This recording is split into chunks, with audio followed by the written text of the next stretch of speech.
Oke, belum kita lanjutnya. Nih ya, di part 4. Di part 4 itu ada gangguan. Nah, di mana gue tuh dimarahin sama mama gue gitu. Ya. Ya kalian gak perlu tahu lah gara-gara apa ya kan. Gak perlu tahu lah. Ya. Gue pun sebenarnya juga sempet kesel. Ya. Ya. Gue juga pernah bilang kalau mak gue itu ngeselin. Gitu loh. Kan. Oke. Kembali lagi bersamaku. Saya adalah kreator dari Stargazer Ball Kingdom. Dan sekarang kita akan melanjutkan reaction sejarah Perang Dunia Kedua, part 5. Ya.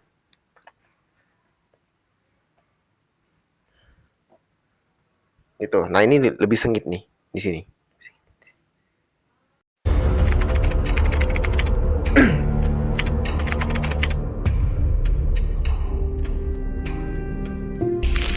Pada bulan Juli, warga sipil Jerman di Hamburg tidak merasa bahwa bulan tersebut akan menjadi bulan penuh kehancuran. Dalam wawancara seorang warga sipil Hamburg bernama Gunther, dia mengungkapkan bahwa pada waktu sebelum kehancuran kota Hamburg, dia mendapat pemberitahuan dari selembar kertas yang tertulis dari Angkatan Udara Inggris. Pemberitahuan tersebut menjelaskan bahwa warga Hamburg sebaiknya meninggalkan kota untuk menghindari korban jiwa. Meskipun demikian, banyak warga sipil di Hamburg tidak mempercayai peringatan itu. Mereka menganggapnya peringatan itu sebagai propaganda yang bertujuan untuk menakut-nakuti para warga, sehingga warga Hamburg tetap melanjutkan aktivitasnya tanpa merasa takut. Kemudian di saat berbalut gelapnya malam, pasukan pengubom sekutu sudah mengudara di langit Hamburg dan siap untuk menjatuhkan sebanyak 1000 ton bom api, sehingga seluruh kota Hamburg berubah menjadi lautan api. Oh kan kapok nih warga-warga Jerman nih. Ya kan kapok kan tuh. Kapok kan semuanya, nggak percaya tuh. Malah dikira propaganda.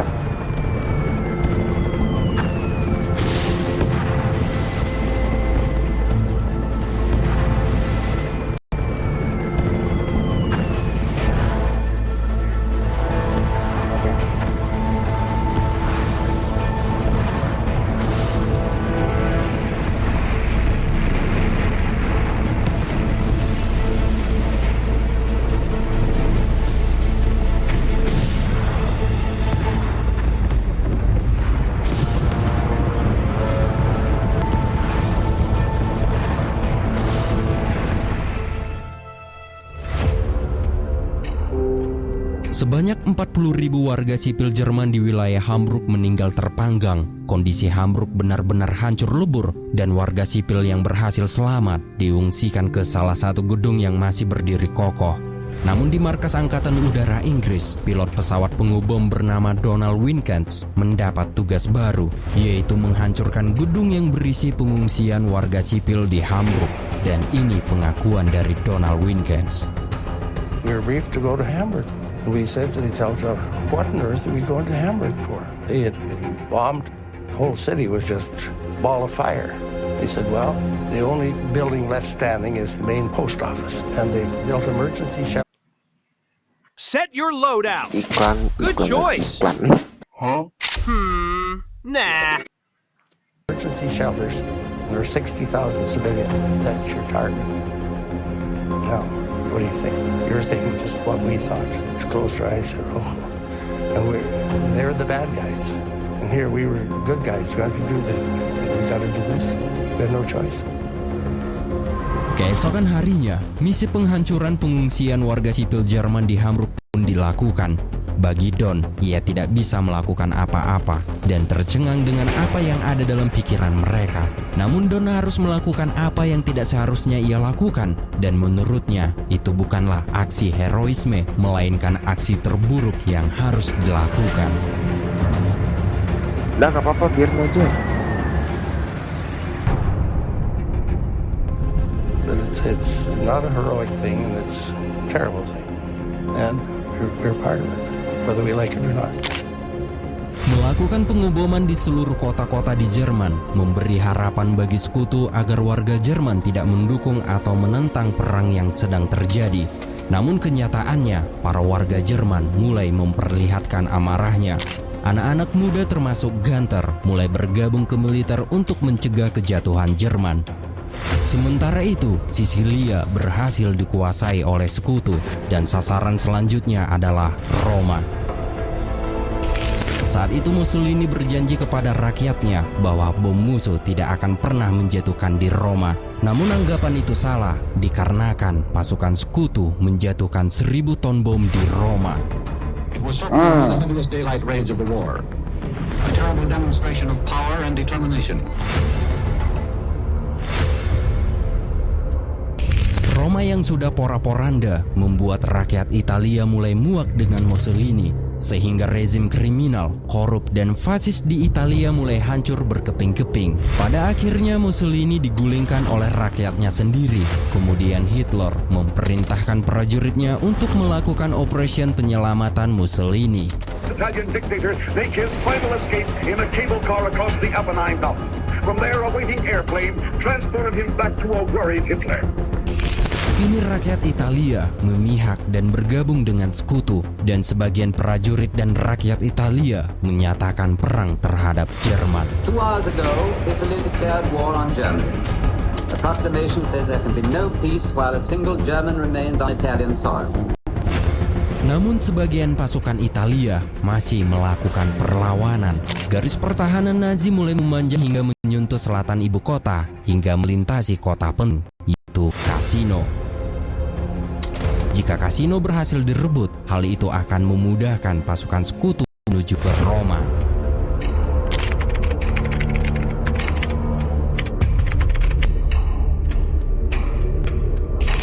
Di awal tahun 1944, pasukan Jerman yang berada di Italia mengambil posisi di daratan tinggi. Sementara itu, pasukan sekutu berada di daratan rendah. Tentu saja posisi ini membuat pasukan sekutu kesusahan untuk menghadapi pasukan Jerman. Namun pasukan sekutu diharuskan menyerang Monte Cassino. Akibat situasi sekutu yang tidak menguntungkan, pasukan sekutu mulai meminta bantuan udara untuk menjatuhkan puluhan bom di sekitar Monte Cassino. Itu kalau bangunan bersejarah harusnya sih gak boleh diserang gitu loh.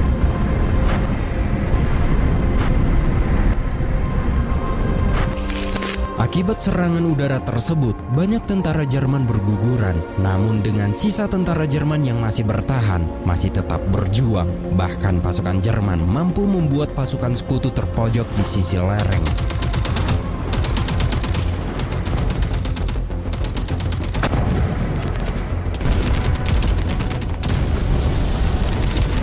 Dikarenakan sekutu terpojok di sisi lereng, mereka berencana melakukan pengeboman ke sebuah bangunan yang mereka anggap bangunan tersebut merupakan tempat perlindungan pasukan Jerman. Dan bangunan itu bernama Cassino yang merupakan monumen budaya. Namun dalam masa perang ada aturan larangan mengebom monumen budaya. Kemudian Presiden Roosevelt memberi instruksi bahwa pasukannya dilarang untuk mengebom Monte Cassino dikarenakan bangunan tersebut merupakan keagamaan penting. Namun karena mereka menganggap benteng tersebut merupakan benteng pertahanan tentara Jerman, akhirnya mereka diperintahkan oleh presiden untuk mengebom Monte Cassino.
Monumen budaya biara tersebut berubah menjadi debu. Namun sayangnya, sekutu mendapat laporan dari intelijen yang keliru. Sekutu salah memperkirakan adanya tentara Jerman di Monte Cassino, yang pada kenyataannya tidak ada satupun tentara Jerman yang berdiam diri di sana. Justru di dalam Monte Cassino hanya terdapat warga sipil yang bersembunyi untuk berlindung dari peperangan yang terjadi. Dibutuhkan waktu selama 4 bulan pertempuran yang kejam itu terjadi sebelum akhirnya sekutu berhasil menjangkau ibu kota On the Italia. Italian front, the light armor and motorized infantry roared into Rome, into the heart of the city. Setelah benteng Eropa terbuka, di Inggris, sekutu mulai melancarkan operasi rahasia yang mengubah jalannya perang, dan serangan yang akan dilakukan oleh sekutu dikenal sebagai serangan D-Day. Wush.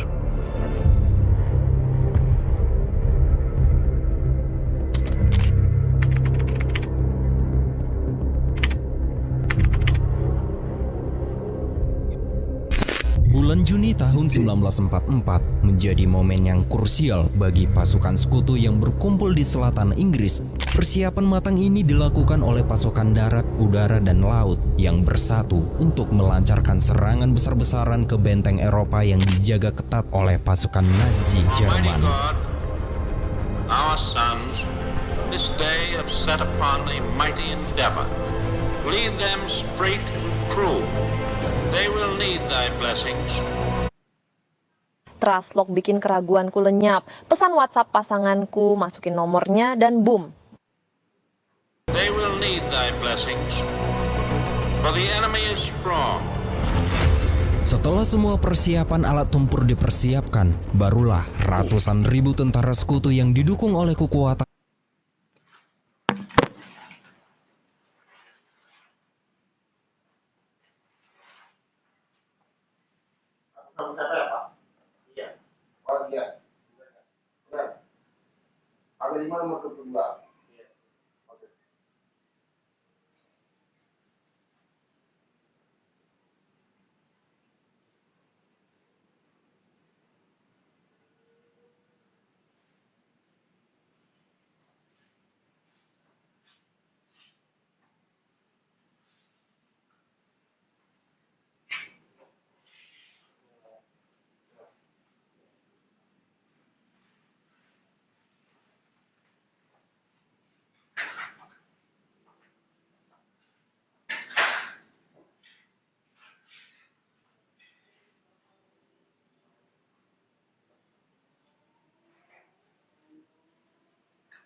Tersimpan.